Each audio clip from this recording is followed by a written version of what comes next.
Assalamualaikum warahmatullahi wabarakatuh. Selamat pagi anak-anak. Apa kabarnya hari ini? Semoga kalian semua dalam keadaan sehat walafiat ya. Dan semoga pandemi ini cepat berlalu.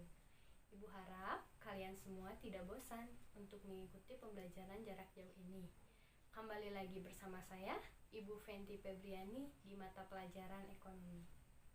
Baik anak-anak, seperti biasa, sebelum memulai pembelajaran, silahkan kalian untuk mengisi presensi terlebih dahulu di Google Classroom. Materi yang akan Ibu bahas di pertemuan kali ini ialah mengenai indeks harga. Tetapi alangkah baiknya sebelum memulai pembelajaran, terlebih dahulu kita berdoa. Berdoa menurut kepercayaannya masing-masing.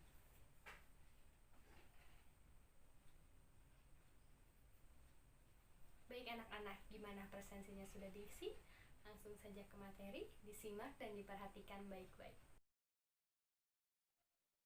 Oke, baik anak-anak. Seperti biasa, sebelum memulai pembelajaran, terlebih dahulu di sini Ibu akan menyampaikan tujuan dari pembelajaran di pertemuan kali ini.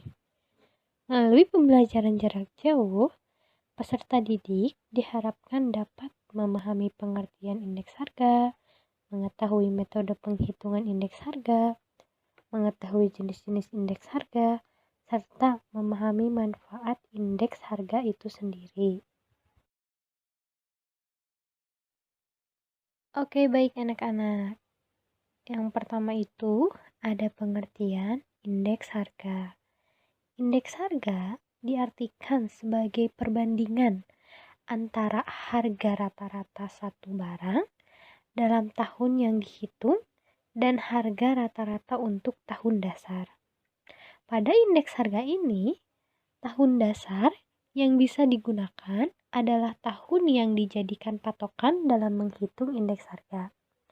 Sementara itu, tahun dasar yang dipilih haruslah tahun di mana kondisi ekonomi stabil dan dalam jangka waktu yang berdekatan. Seperti itu. Oke, baik. Yang selanjutnya itu adalah metode penghitungan indeks harga. Metode penghitungan indeks harga itu ada dua. Ada metode perhitungan indeks harga tertimbang dan ada metode penghitungan indeks harga yang banyak digunakan. Yang pertama itu ada metode perhitungan indeks harga tidak tertimbang. Ada dua macam di dalam perhitungan ini. Yang pertama ada rumus indeks harga tidak tertimbang sederhana, yaitu IHTT sama dengan 100. Yang kedua ada rumus indeks harga tidak tertimbang gabungan, IHTTG sama dengan 100. Yang selanjutnya itu ada metode perhitungan indeks harga yang banyak digunakan. Yang pertama itu ada metode last price, IL sama dengan 100, dan ada metode pasca, IP sama dengan 100. Rumus untuk menghitung indeks harga ada di samping. Bisa dipahami masing-masing ya. Oke, kita langsung lanjut saja ya ke jenis-jenis indeks harga. Jenis indeks harga itu ada 4. Ada indeks harga konsumen atau IHK, ada indeks harga produsen, IHP, ada indeks harga yang harus dibayar dan diterima oleh petani, serta ada indeks harga implisit atau deflator GNV. Yang pertama itu ada indeks harga konsumen atau IHK. Indeks harga konsumen merupakan indeks yang menjelaskan perubahan harga suatu barang atau barang lainnya yang dibeli oleh konsumen. Indeks harga konsumen tersebut bisa berisi data mengenai harga barang atau jasa yang dikumpulkan dari berbagai daerah atau kota. Yang kedua itu ada indeks harga produsen atau IHP. Indeks harga produsen atau juga disebut indeks harga pedagang grosir, indeks harga produsen adalah perbandingan harga barang atau jasa yang dibeli oleh produsen pada waktu tertentu. Ini termasuk bahan baku dan bahan setengah jadi. Jenis barang yang dibandingkan dengan jenis indeks harga produsen dikelompokkan menjadi beberapa sektor dan masing-masing sektor terhadap subsektor. Yang selanjutnya itu ada indeks harga yang harus dibayar dan diterima oleh petani. Indeks harga yang dibayarkan petani adalah indeks harga yang menggambarkan perkembangan harga kebutuhan rumah tangga petani, baik kebutuhan konsumsi rumah tangga maupun kebutuhan proses produksi pertanian, seperti pupuk, benih, dan obat-obatan.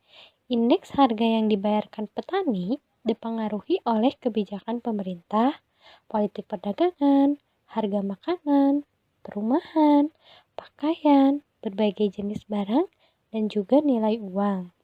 Yang keempat itu ada indeks harga implisit atau deflator. Deflator GNP. Indeks harga implisit berfungsi untuk menentukan tingkat inflasi dari waktu ke waktu dengan membandingkan produk nasional bruto dalam tahun tertentu dengan produk nasional bruto nyata. Yang selanjutnya itu ada manfaat indeks harga. Yang pertama itu, indeks harga bermanfaat sebagai dasar pertumbuhan kebijakan ekonomi. Yang kedua, ada indeks harga sebagai dasar untuk menentukan kebijakan harga. Ada indeks harga sebagai alat untuk mengukur tingkat kemajuan ekonomi. Indeks harga sebagai alat untuk menyelidiki faktor pendorong, dan juga indeks harga dapat digunakan oleh pedagang dalam menentukan harga jual produk. Seperti itu dapat dipahami.